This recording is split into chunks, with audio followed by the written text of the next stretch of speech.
Okay, so we are live back again. Another Thursday, another amazing person with me. And good morning, good afternoon, and good evening to all of you, those who are joining in different time zones. Welcome to Conversations with Karuna. I have Sunil Goyal with me, who is the Deputy CEO of Sopra Steria India and also the Chief of CEO for Sopra Steria Banking Software. So he is here with us, and he's going to be talking to us about leading with values in VUCA times. I've been knowing Sunil for a while. He's been part of one of our another conference last year, and it has been an amazing experience being connected to him. So welcome, Sunil, to our show. Thank you, Karuna, a lot for giving me this opportunity to have a conversation with you. And a very, very good afternoon, good morning, and good evening to all the audience who have taken time out today to be with us. So, thank you very much. It's a real Super, pleasure. super. Thank you, Sunil, that you could make it. I know it's been a busy year, and it's also the fiscal year end, so I'm sure it's been a busy time for all of us, specifically now that IT sector is also gaining up. So, Sunil, let me ask you a few questions. People who are joining us in conversations with Karuna, we bring in successful leaders who, from their wisdom, share more about with people how they could improve their career and lives. So, tell us a bit about your career journey, Sunil. Okay. So, yeah, Karuna, this is a question where I could get completely swayed by it because every individual, every entrepreneur likes to talk about it. So, I'll try to be as brief as possible. So, I grew up in various parts of India because my dad was in a job. So, I've seen south of India, central India, north of India. And then I did my graduation from IIT Roorkee, graduated in '89. But while I was in college, I was wanting to do something on my own. I didn't know what. But as anyone else, I mean, I took up a job, worked with UB Group for 2 years and then 2 years with Wipro. So I was initially in support, then shifted my career to sales.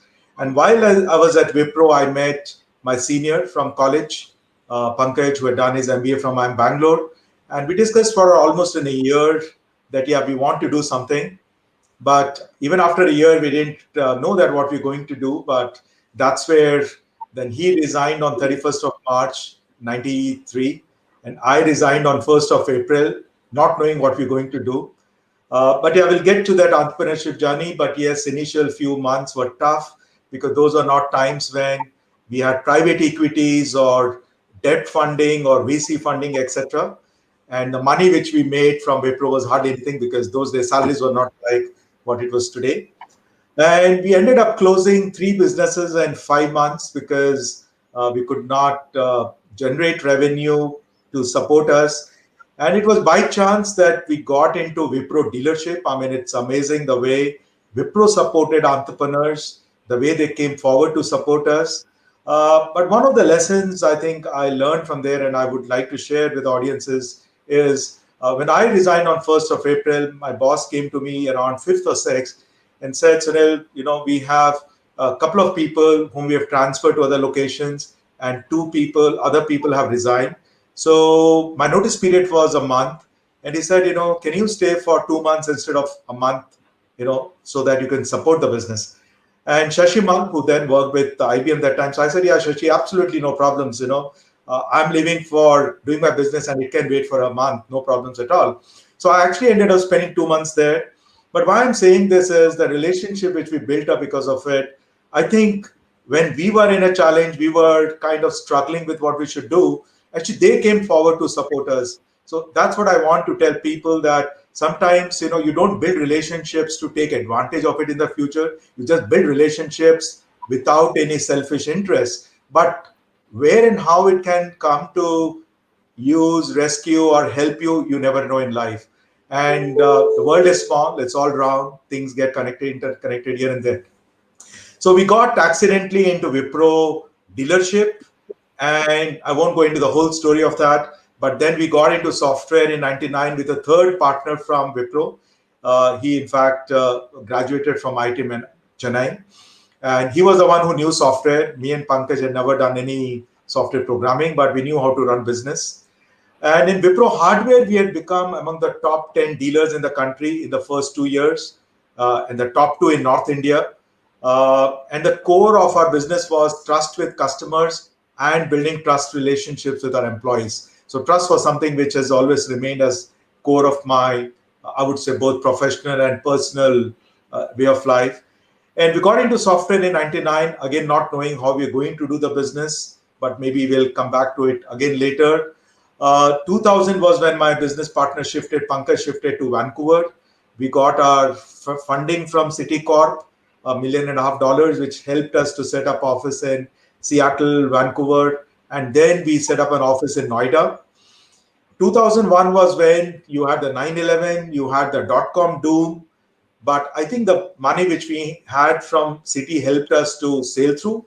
But again, a lesson for a lot of people, because in those days, I know when you were getting funding, you ended up spending those money to set up fancy offices, buy cars and other assets. And Pankaj was very, very prudent on finance, and he said, let's not buy anything with company's money. We should use our own money to buy things. So we set up a very basic office in Sector 58 in Noida, and we thought that whatever money we generate from the business, we need to invest back there. So I think the dot-com doom and 9/11, we were able to sail through it pretty efficiently. And other thing which we also did was right from the day one was to see that how we are profitable on a month by month basis. So though both of us came from engineering side, but obviously, I come from a business family side, not a business family, Bania family. So at least we understand numbers. We know how to, if not writing a P&L and a balance sheet, but I know how I can do it. So I used to do it in a very crude manner, write what my revenue is, what my expense is, what my assets are. And every month we used to see where we are in terms of our net assets. But we ensured that we remain profitable on month basis, which again helped us during these tough times. Then, but that was also a time in 2002, 3 where the IT industry was growing at a tremendous pace, 40, 50, 60%. And we were obviously still small. So Citi gave us an option they said that either acquire some business or get acquired, because if you remain small, it's going to be tough. So we were one of those very few businesses of Citi which told us, yeah, we will put in more money for you to acquire something. But as chance could have had it, we got an opportunity from a Scottish company called Newell and Budge, who wanted to acquire a company here in India. And they went through a very, very strict due diligence. Why I want to mention that is later, after the whole acquisition had happened, we told the founders of Newell and Budge, why did you buy us? Because we gave a price which was possibly you found it higher, but you still went in with acquisition. And they said that what we found was even your business was small, but the balance sheet was absolutely clean. We didn't find anything wrong in the balance sheet, which was a challenge in many other businesses which we audited. And when they did our audit, they did not find anything wrong there. So that's the reason why they paid up what we wanted. And that happened in March of 2005. And while we were integrating with Newell and Budge got acquired by Sopra, a French company, in July of 2005. So obviously it was great for us because we had an exit clause, a change of ownership clause, which ensured that we get all our money, which we would have got it in 3 years. We got it upfront. So then after that, obviously it was for us to see how we want to take the life forward. So Pramod, he wanted to work with a smaller setup, and he left in 4 5 months to start something on his own again. Pankaj and I continued, but then Pankaj again, I mean, he is a serial entrepreneur. So he left in 2009 because he didn't want to shift from Canada. And Sopra wanted to grow in Europe. So that's where, they gave him an option to come to Paris or to India, but then he said he wants to continue in Vancouver. So he continues to be a serial entrepreneur. He's invested in few businesses. He's sold one or two businesses, and we are still great friends. I mean, we meet whenever he's in India, and I've been to Vancouver thrice to meet him. But I continued with Sopra, and we grew the business from 100 people to 1,500. That was till 2015. It was very exciting. But the reason why I could continue was also Sopra gave me an entrepreneur environment to work with, which obviously is not easy. And that's the reason I call myself as a professional entrepreneur because obviously there is a lot of learning I had to go while I became a part of corporate. And this is a question I get asked many times, that why did you not leave? Because you made your money and there was no challenge in terms of any exit clause, etc. But when you get the right environment, like I was getting to work as an entrepreneur, there was the founder of the company. I mean, he's still there. He's 85, 86, I think. He founded the company in 1968. And while we will come back to this again and again, Karuna, but when you talk about values, what I saw was momentum values was the same as Newell and Budge values, and Newell and Budge values was same as Sopra values. And it was more matter of coincidence that our color was red, Newell and Budge color was red, and Sopra's color was red. So I don't know, it was more of a coincidence. But what really kept me here for the last 15, 16 years after the acquisition and a merger was the value system. And that's what I enjoyed today. We grew from 100 to 1500. And after that, the merger with Steria happened. Steria in India was much bigger. There were 3,500 people. We were 1,500. But the chairman trusted me to do the integration and run the business. This was in 2015. I didn't know how it is going to work out because it was something new, something very, very different. But if I look back at last 5 years, and I'm sure there are some of my colleagues who are also on this show today, uh, I think we are one of those very, very rare merger and acquisition globally where we've gone for a mixed leadership. So today also we have a mixed leadership where my delivery head comes from Exteria, my HR head comes from ex Sopra, my finance head is from Exteria. Because in most of these acquisition and mergers, you will have one leadership this way or the other way, and then we created something which is a mixed leadership, and it's still working very, very, very fine. I think we grew by almost 1,000 people after the merger. But then, yes, COVID had its own challenges, and that is what we are going through today. But yeah, it's been a great journey from a corporate guy to an entrepreneur to a professional entrepreneur, and that's, I think, still going on. So I hope Amazing. I didn't make it too big and too boring No, for everyone. absolutely not. I think it was very interesting to hear all of this, and there were some aspects which I still did not know a lot about. And today I got to know so much more about the entire journey of yours. And I'm sure people who are listening to us have really enjoyed listening to what you were sharing as well. It's been an interesting journey, I must say, with so many different things that you've experienced in your career. So, having said that, when you talked about values as well, I can recall one of my past employers where I also experienced merger and acquisition, and how it was successful only because there was a diverse team that came into picture. There was strength of old legacy business as well as the new business that was brought together, and a very strong culture created out of that, even though it led to a lot of change issues, etc. But it surely led to a very beautiful culture in future that got created. So help me understand more about you as a person. What drives you to do what you're doing? What are some things that keep you excited and motivated to continue to excel in what you're doing? Yeah, so I think it's been different driving factors at different stage of life, Karuna, I would say. So when I graduated out of college, as I said earlier, the only driving factor was I need to start something. I need to do something on my own. That was what was there.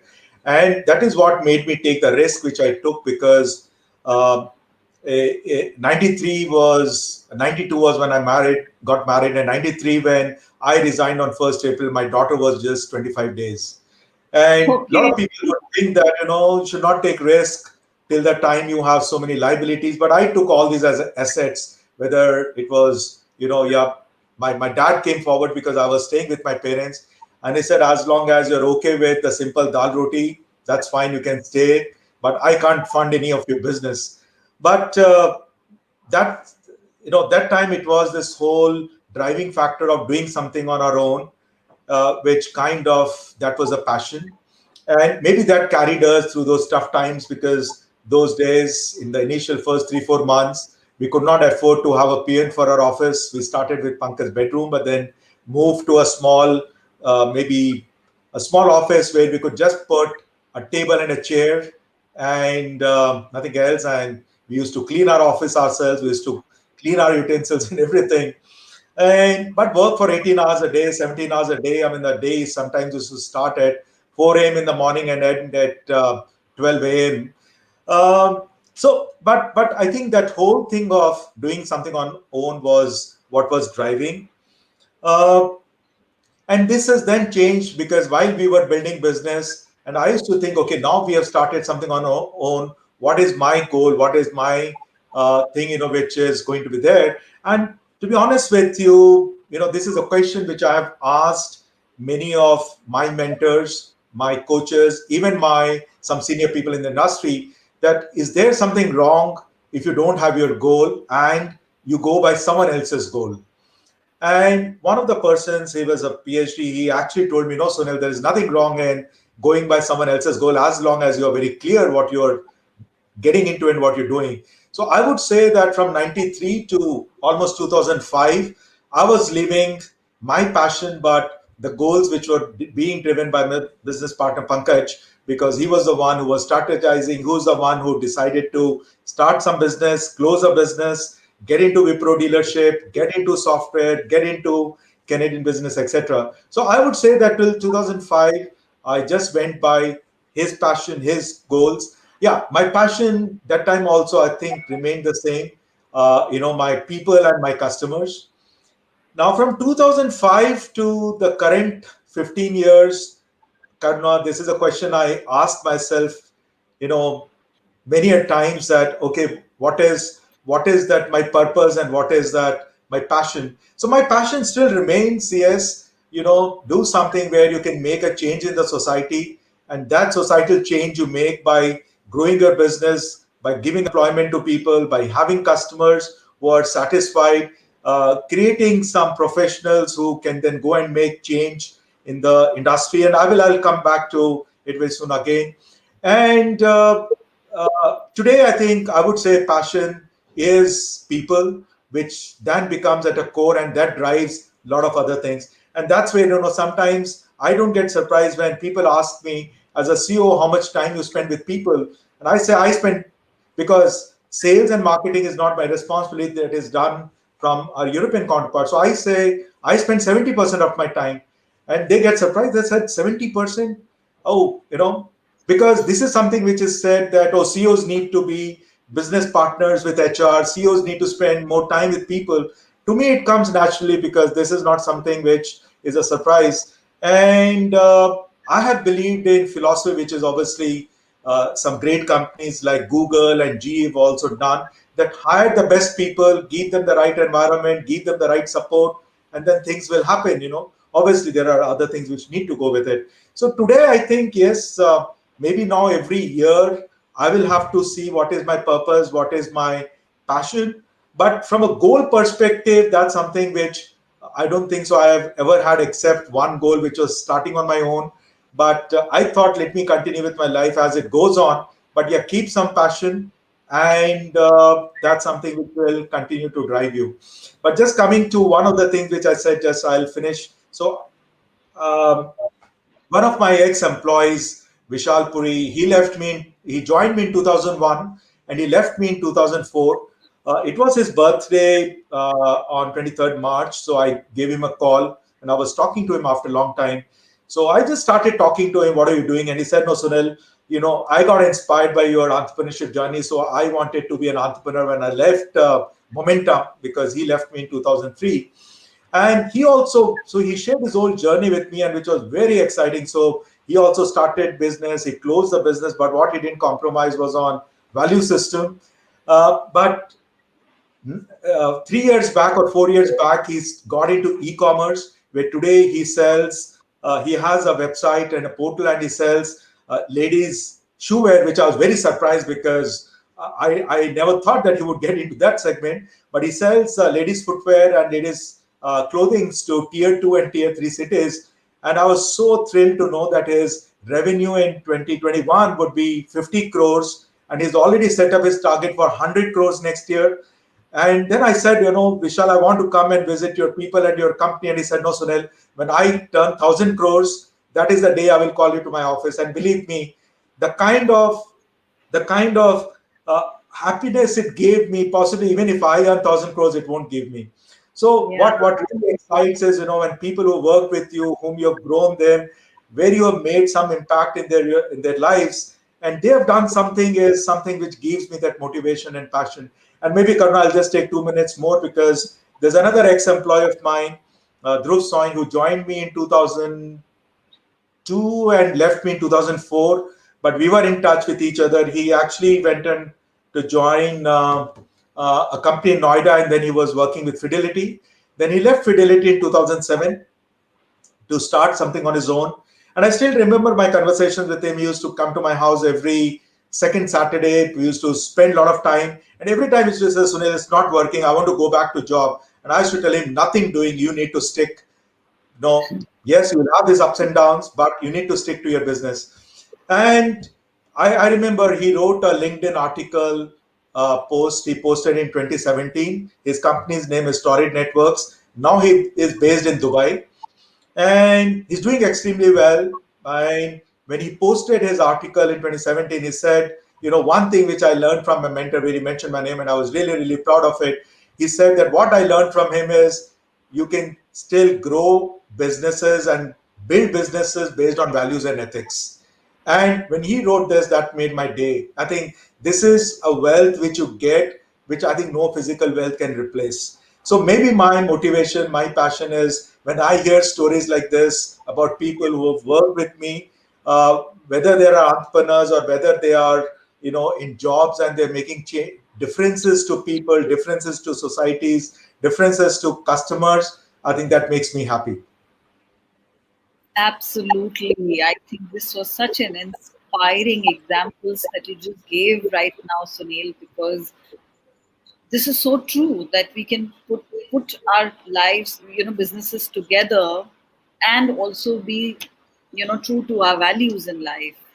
And this is what I think, as you mentioned, is what possibly is the driving factor for you when you hear that there is an impact in someone's life. It gives us so much of happiness and contentment, which not even just having a lot of money would give us. This contentment and fulfillment is way beyond just having being, rich in terms of money.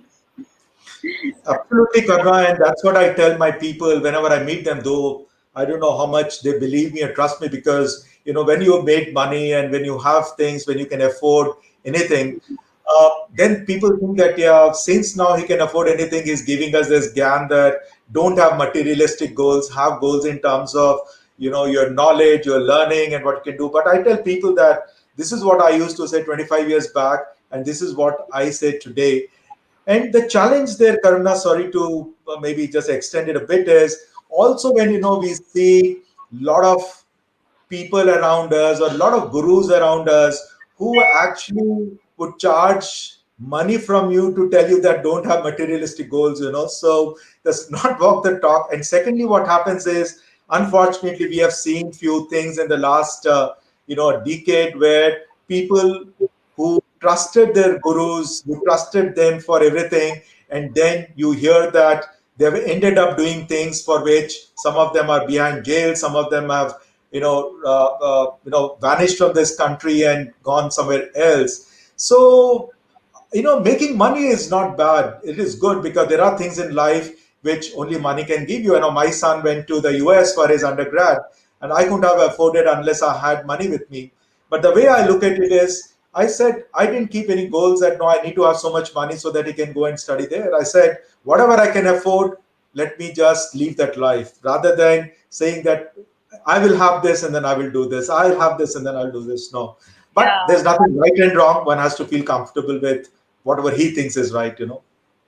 Indeed, and at the end of the day, it is all about personal values, and also, would you agree that, Sunil, as we have experiences in our life, those values will also shift for some people? Yeah, th- okay, there are two things here. One is both I would put together the values and ethics part.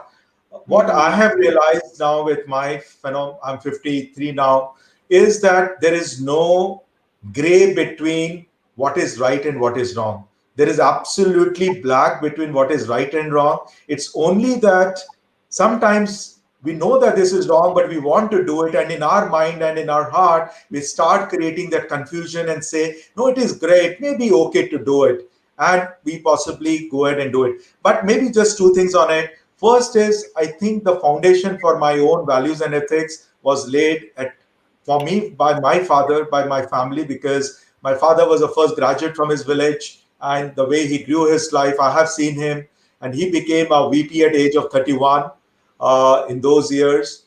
And I have seen him working where it was not his business, it was a job for him. But the way he was committed to his organization, the way he worked is, yeah, it's my business, it's my own company, it's my own money with which I'm working. And a lot of things which I learned was initially at home with him, and then obviously at the school and colleges where I went. And I think I was very fortunate enough to be at Wipro, because Wipro today also, I believe, and obviously we saw Mr. Premji, the chairman himself. I think he used to meet employees, he used to meet customers, face to face. And we have seen him leading those values and ethics and culture. So a lot of things I learned while I was at Wipro. And even I got to actually exchange, spend a lot of time with Scott Bayman, who was the CEO of GE in India in 98. I trained him on computers. And I got to see very closely again GE, the way they actually, obviously now GE is going through challenges, but the value system which GE used to talk about. So yes, I these were all my foundation, etc. But coming to your question, yeah, when we were setting up our business, and obviously we were very clear that we're going to run it by ethics and values. I know I'm making myself vulnerable, but I'm very, very happy to speak about it. And I remember there was this private sector where Pankaj came back one day and said, Sunil, this particular person wants X amount of bribe for giving us the business. And I'm very clear I'm not going to give it. So, and it was a huge order, almost like a very, very big order for almost 30 computers. And I thought about it. I said, if I possibly don't do it, maybe we'll be finished, because we were like, living every day and every month. And so it was a huge order. And I said, Pankaj, for me, possibly it's okay. I'm neutral to it. And I still remember that conversation when I ended up at this particular IT person's office, and I couldn't even talk, because it was not easy. But I was shocked and surprised the ease with which he asked money from me, and that made my job a bit easier. But yeah, that was the first time possibly we ended up, or I ended up doing it, and then after that there was nothing to look back. But in 98, which is almost now 23 years back, we decided we will not give any bribe to any business and for anything. And I can say very, very proudly that is in last 23 years, I have ensured that whether it is professional or personal, I have not paid money to get any favors. Now, that is where sometimes it is also said that, is it that can you afford to have the values and ethics? For Yeah. example, when we went to Noida, it was so difficult to get an electricity connection, because unless you give money, we were not able to get it. So we ran our whole building for 3 months on generator, 3 months on generator. Oh, And but that time we had money to kind of, you know, survive. So I don't know what's a right or wrong answer for it, but yes, to answer your question, sometimes it's also with time. Some of things which you believe in, but maybe you can't afford it, possibly end up doing it. But there are certain things which are core, which don't change with time, which don't change with anything. So, for example, respect for people, or respect for relationships, or trust. And some of these are things which are black and white, and I don't think that change with time. Even, for yeah. example, I've always held respect for women. I mean, that's something which, I would compromise zero for it. Yeah. So there are things where, you would be very clear what you would compromise or not. But I agree with you. I think there are things which, maybe over a period of time, there is a shift in terms of the axis where you put it. But whatever it is, I think you have to say very explicitly to your people. You have to be very, very clear what is acceptable and what's not acceptable, and there you can't keep a gray area.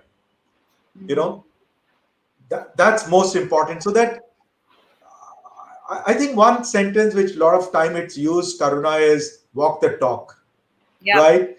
And that's where I have the biggest issue and challenges when I see people, when I see leaders, when I see managers, that sometimes they talk something and they end up doing something else. And that's where then people don't believe, don't trust, and all those things happen. So I have done mistakes in my life. I have created sometimes blunders. My people have created mistakes and blunders. But then at least you accept it, or you tell people that yes, this is what I have done, this is a mistake I have done, and hopefully I don't end up committing in the future. yeah, So that's what it is. But yes, some axis could shift, but then core values and core ethics, I don't think so that change. For example, I was talking about Dhruv with you.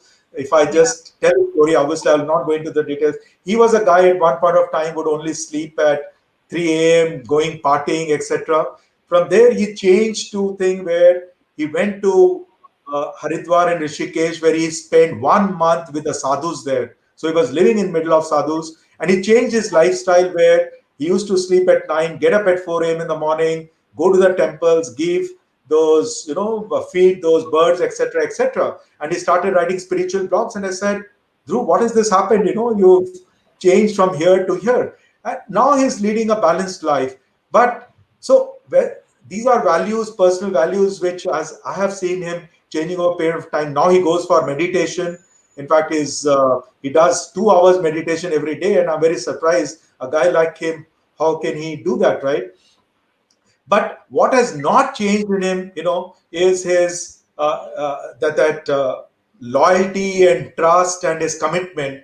Those are things which has remained over a period of time. Now, what can change is people may not have it initially, but when they see leaders, when they see people, when they exactly. see other Yes, relationships, maybe they yes, learn from it and then they develop it and they change themselves. Because what I have seen in many people is because the environment in which you stay, the leadership by which you are surrounded, you also sometimes get developed based on that. But when that changes, and if people see that no, this guy, whatever is talking, whatever is saying, and is doing exactly that, then people are also ready to change themselves, and then maybe those values get hardened in them, which possibly they may not like to change it again. I don't know if yes. I've answered the question, but this is a topic which is something which is very, very passionate to me, and Sure, sure. And I think thank you for being so vulnerable, Sunil, because for a leader to talk in such a channel and express certain experiences that they've had is something so, it takes courage. So thank you so much for being so vulnerable in this time.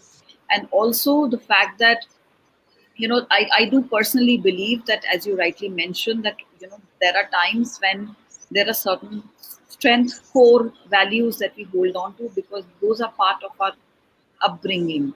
And as we keep proceeding ahead, because of our experiences, things might shift a bit. But as you rightly mentioned, that even though you were going ahead and doing something which was out of your value system, I'm sure you felt comfort when you chose to come back to your own, state, which you felt was absolutely, the right state for you. absolutely, you have very, very well. You have put it very, very well, Karna. I fully agree with you on that. Yeah, exactly. So I think it's more about also, let's say there are things that somebody imbibes. For example, the person that you talked about who shifted from shifting their lifestyle because they realize the value of a certain, lifestyle. They realize the value of how they would like to build their life. Taking that responsibility shifted their own value systems in life also for good. So I do feel that, yeah, with our experiences, I think we learn a lot of things and kind of imbibe them, and to see that, okay, where do I want to kind of have that inner strength for my own self, which is going to help me, become a better person. That strength that, I'm myself, that space is what we all crave to be at, you know, Exactly. being my own self. So thank you Exactly. so much for bringing that example out, because that express tells a lot about you as a leader, and also that example that you quoted. All of that I'm sure was a great learning for all of us who are listening. So having said that, from being an entrepreneur to being a leader, leading businesses, Um, are there any specific unique styles or any mindsets that you had to really focus on, shift when you shifted from being on your own to being in a job? At the end of the day, you're working for an organization. So were there any shifts that you saw, and you had to shift your mindset also to some extent? No, no. I think Karna, yeah, it was there because 2005 was when all this happened, and I also initially thought that I need to again get into doing something on my own, which I was almost going to do it, but then I don't know. It's also destiny. I do believe in karma and destiny, so maybe that kind of pushed me to continue with Sopra. And that's where I realized that now I think, because 12, 13 years, we had led a journey of entrepreneurs. We learned a lot of things on our own. And that time it was almost like, okay, what I believe, what I think is my way or the highway. So, and all entrepreneurs come from that particular thing that, yes, I have taken a decision, let's do it. So I think this was a big change and shift which I had to bring, which was that, yes, now from an entrepreneur, and that's why I said professional entrepreneur, because when in 2006 7, I still remember, I said, okay, if I have to now continue in a different role as a corporate, obviously I didn't want to compromise on the basic ethics and values and other things, but then I said, no, I need to learn few things. And that's where I did go to IIM Ahmedabad, Bangalore, ISB, etc., to just go through some of those courses to learn things. And obviously, that also exposed me to some of the leaders in the industry. And when I saw them, I said, no, I don't think I have, missed out anything as far as my development is concerned. So sometimes, you have that inferiority complex that you've only managed a 50, 60 people, and now when you're managing a corporate, how are you going to do it? But I think this exposure in some of these MBA institutes, when I went there, that removed my inferiority complex, and I said, no, I think I'm same as others, and I need to because I have those ability and skills in me. So that was one part. But the second part, then I realized it is obviously as when you're running your business, there is a way and style, and when you're running in a corporate, obviously there are few things which are different, because here maybe I just needed buy-in of my business partner, but here it is there is an ecosystem which is there, and so I think then I realized that, yes, there is a patience with I need to work, there are other things which I need to learn. And that's where very early, I think in 2008 was when I had my first coach. And I went that for myself. And unfortunately, Chandresh, who was my first coach, is no longer, he had a cardiac arrest a couple of years back. But he coached me for around 7, 8 months and made me aware of what different personalities are, green, red, and yellow. How do you deal with personalities? What are my weak points? What are my strengths? How do I play on them? And so on and so forth. So excellent journey I had with him. And after 6, 7 months, then he came back to me and said, no, Sunil, I think what I could bring a change I've done. And from here on, you should lead. But that was not an end. I again in 2010, 11, someone introduced me to another person, and I had conversations with him. So he didn't become my coach, but then he ended up, training us a lot at Sopra, and I used to attend some of his trainings. Then the third is another person, actually from SHL. Someone introduced me to a coach in the UK, and I got introduced to her, and then we spent almost 8, 9 months, some virtually. I mean, in those days also, I used to do virtual sessions with her, and she used to come to India, so we used to meet physically and then exchange things, and we used to go to a park, have conversations there.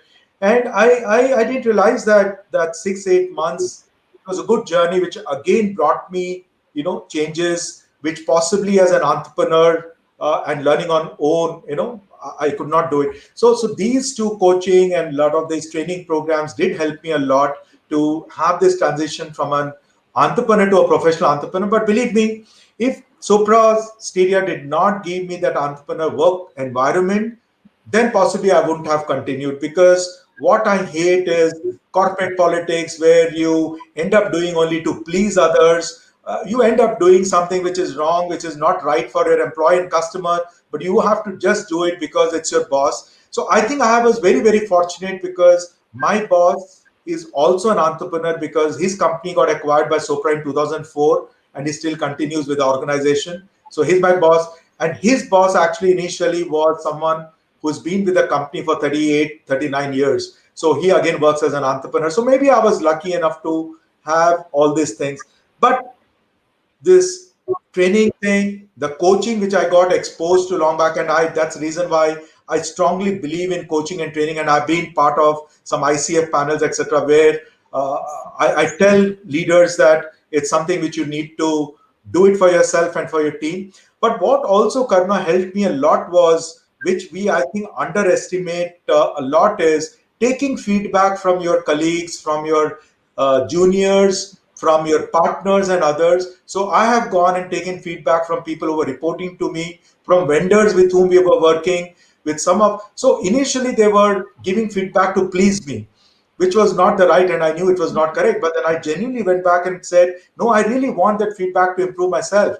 And today also I have the feedback which they had given to me some 10 years back. Because when people see that, you're taking this feedback genuinely and you want to change, they would give you a genuine feedback. And you should not be defensive on that. You just take it and then try to analyze for yourself whatever has been told is right or not, and what you can go. And that helped me a lot to again continue on my this professional entrepreneurship journey. For example, uh, you know anyone who wanted to meet me, I used to just meet them. But what it had an impact was to people whom I gave time. It used to kind of, I used to mess up with my calendar. And that's where someone said, so this is good, but you need to be careful. So I started managing my calendar a lot more and ensuring that I go by that. And there are a couple of other things. So yeah, people who worked with me in 2007, 8, and today, hopefully they will tell me that yes, I have not changed on the core values and ethics, but I have become more patient, more. I listen to people a lot more, because as an entrepreneur, you want to get to the decision very quickly. Yeah, But in a corporate side, yes, you want to get to the decision, but uh, you know. Uh, it's more this is a collaborative. discussion which, this is a discussion which I still have with one of my colleagues, where we debate whether you should take decision by gut or you should take decision based on data. And we ultimately came to a understanding. Yeah, take a decision based on gut, sorry, based on data, but with gut. So, you know, Take all of so it I think, together. yeah, but I think all this has helped me to learn, the trainings, the coaching, the feedback from my colleagues, my vendors, my partners, and everyone. And I still continue to do that. I don't think so. Learning is something which will finish, till you're on the deathbed. So that has to continue.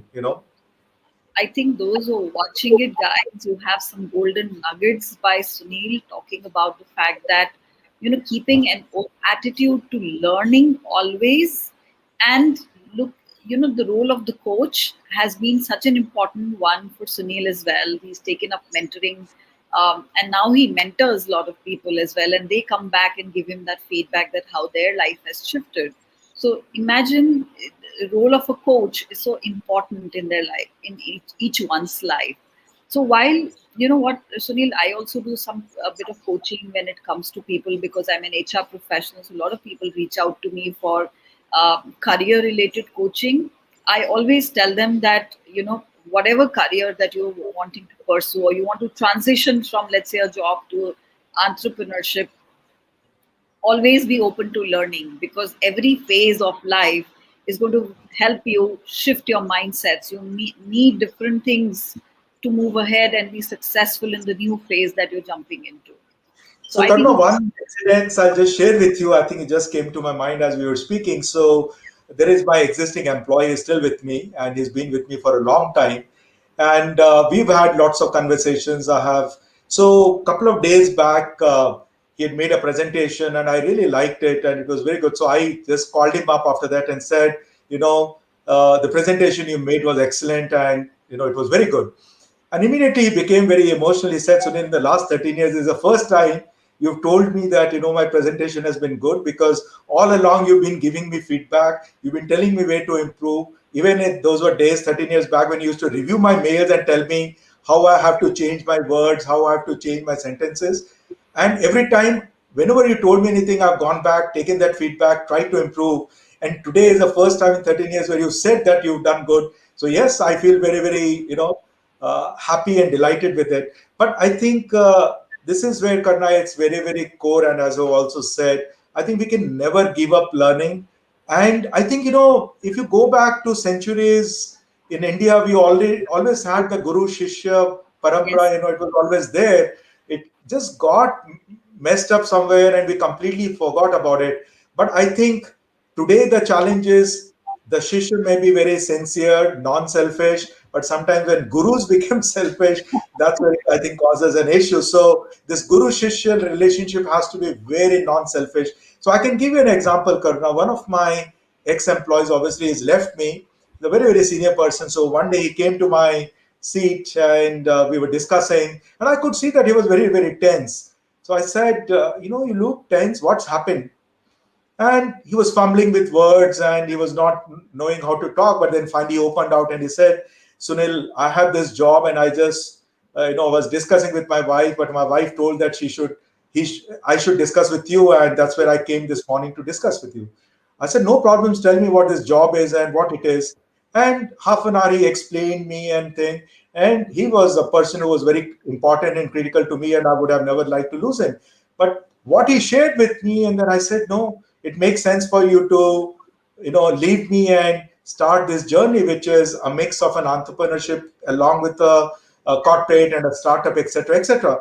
And when I said, no, no, you can go ahead and you can resign, I mean, I saw him, his whole tense body was so tense, it just became so normal. And then we ended up spending an hour. Believe me, today also, yes, I wouldn't have liked to lose him, but I think when I was giving him an advice, it didn't come as a CEO of the company. It came as a mentor to him, or as a coach to him, or as a colleague, as a friend to him. And obviously, it was a problem for me to lose such a good person. But then, Karna, when people see that, yes, you're giving advice which is non selfish, which is want something right for him, and then this whole reputation takes ages to build up. But when they know that if they come for an advice and you're going to do that, so that's where, in the olden days, I would say that a guru would give an advice which is completely non-selfish, because he did not have any yearning for a money or anything he would build up. He was still in his ashram, leading his life well.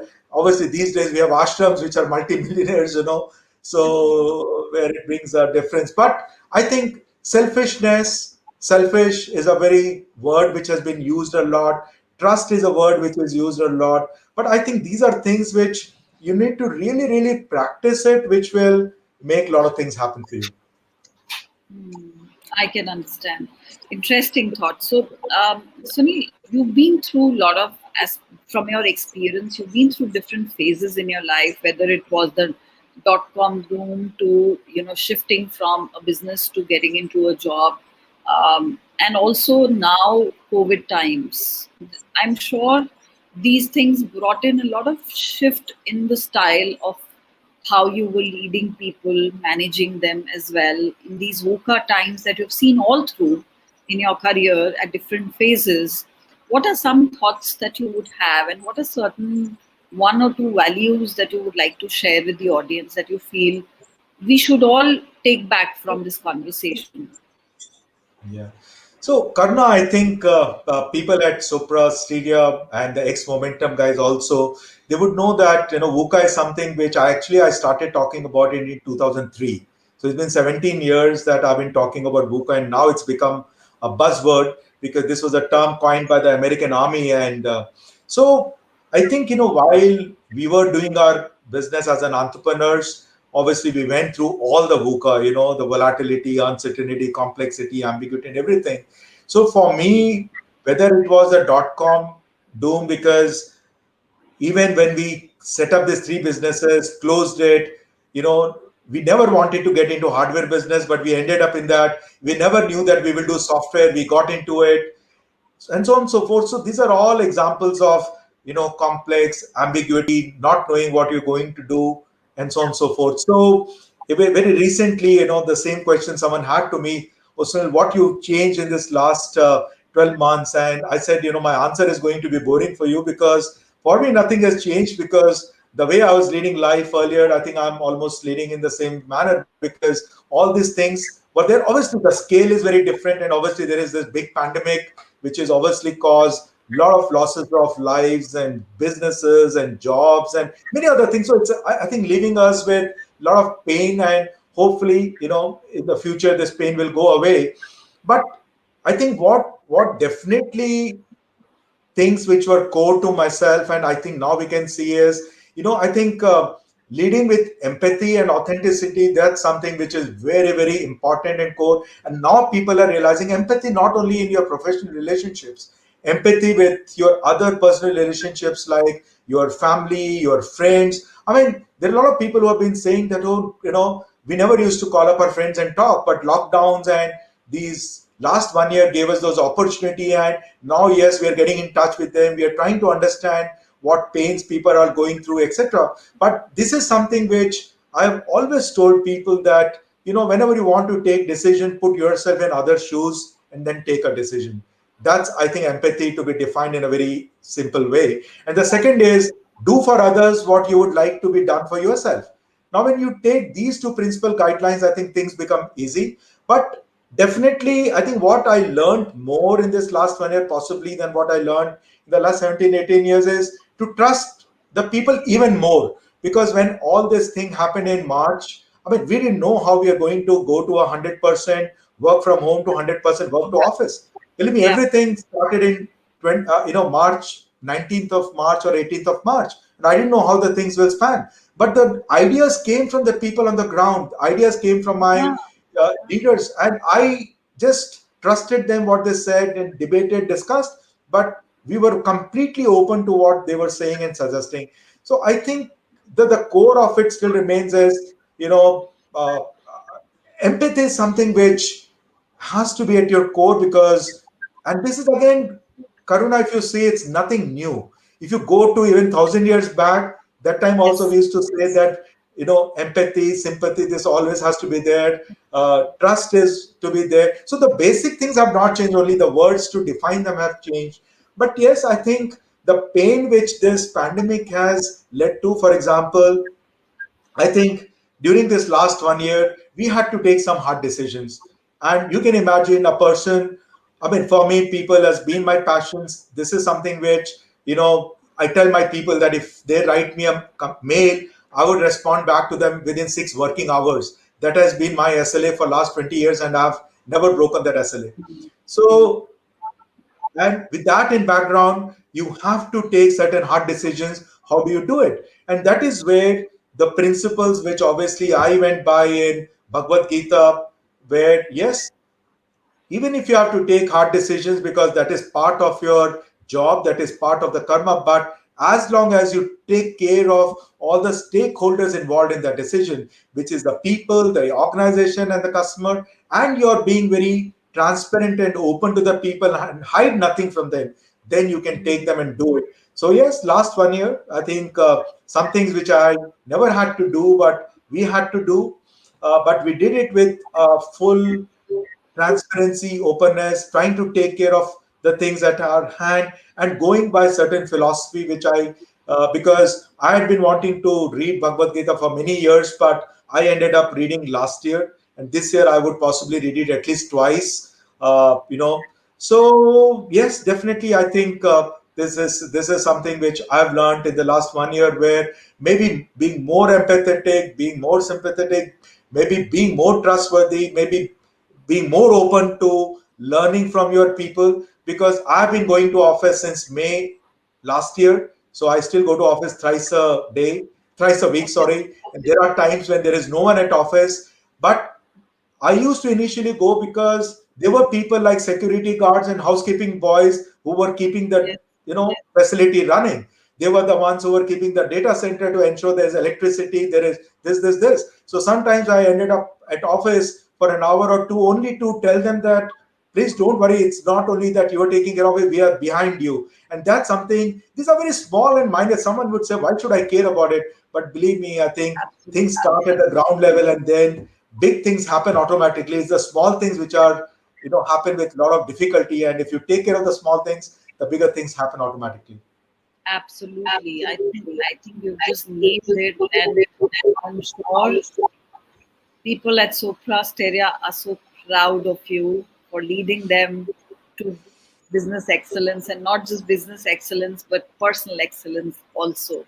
So I'm so excited and happy to hear what you're telling me, because there are so many stories that we are listening to of the COVID times, which are not so happy stories also.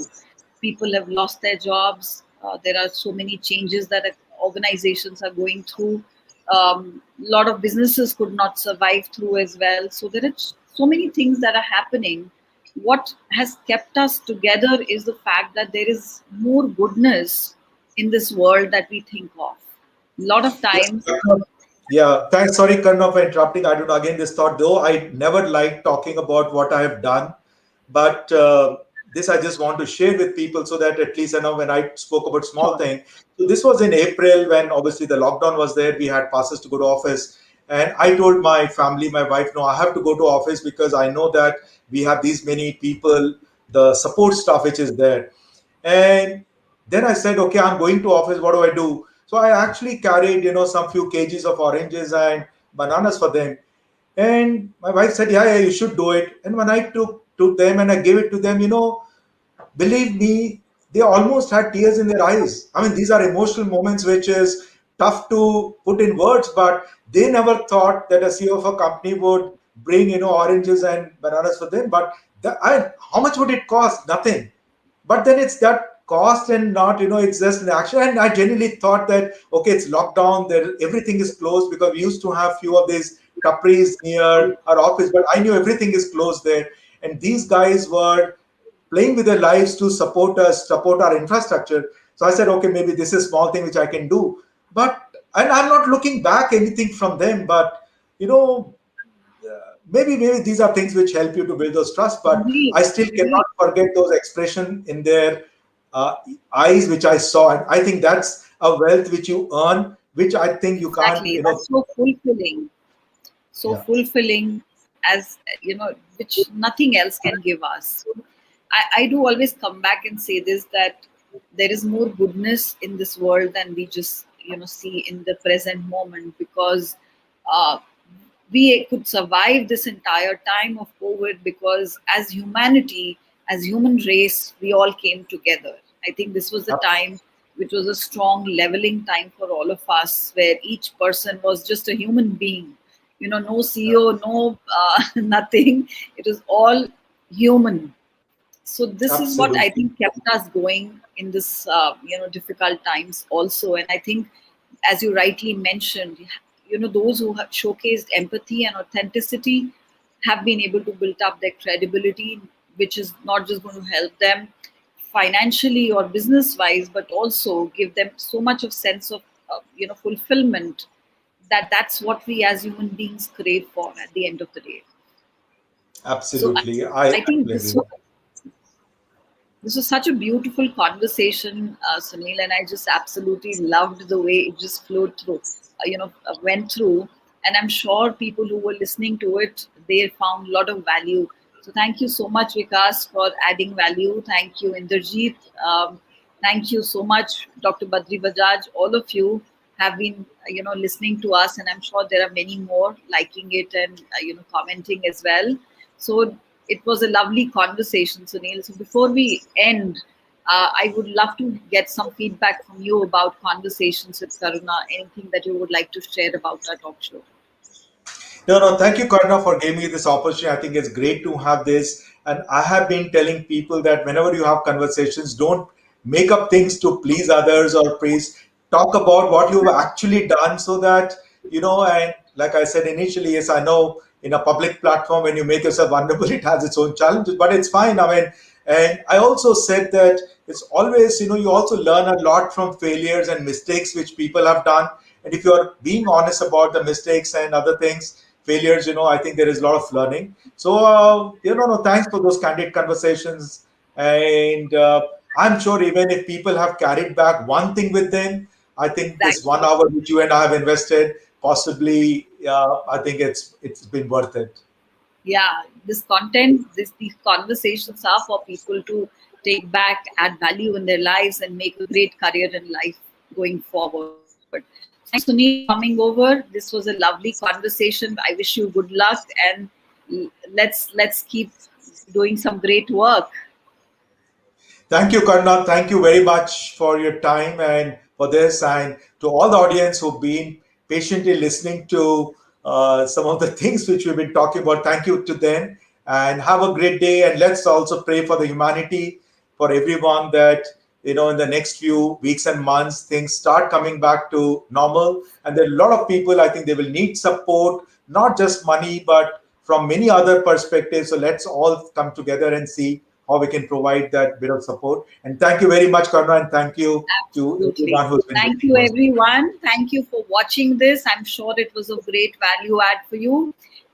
And we're going to be back next Thursday with some amazing more people to add value to this talk show. So keep writing, keep messaging. Thank you so much, everyone.